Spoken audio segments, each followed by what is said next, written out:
...28 Şubat 1997 tarihinde ülkemiz postmodern bir darbeye muhatap oldu. Bugün 28 Şubat münasebetiyle buradayız.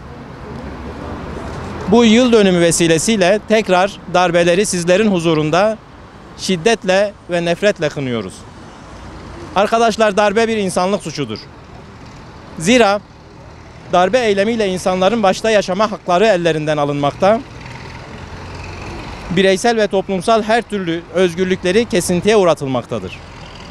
28 Şubat döneminde bireysel özgürlükler bağlamında insanların eğitim, öğretim, çalışma, düşünce, inanç ve ibadet özgürlük haklarının elinden alındığını gördük.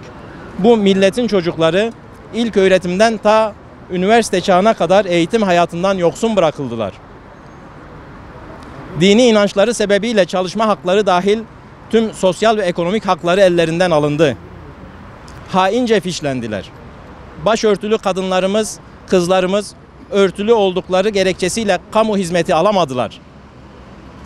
Bazı firmalar ise yeşil sermaye denilerek ihalelere alınmayıp teşebbüs hürriyetleri kısıtlandı.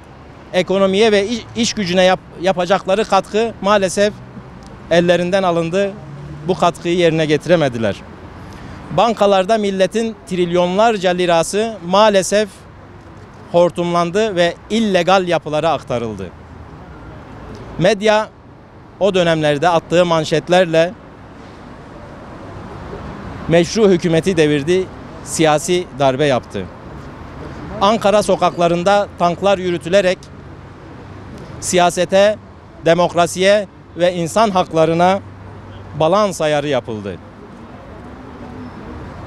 Bürokrasinin bir ayağı olan Milli Güvenlik Kurulu kararlarıyla siyasiler hizaya çekilip hükümet yönetimi vesayet odaklarına teslim edildi.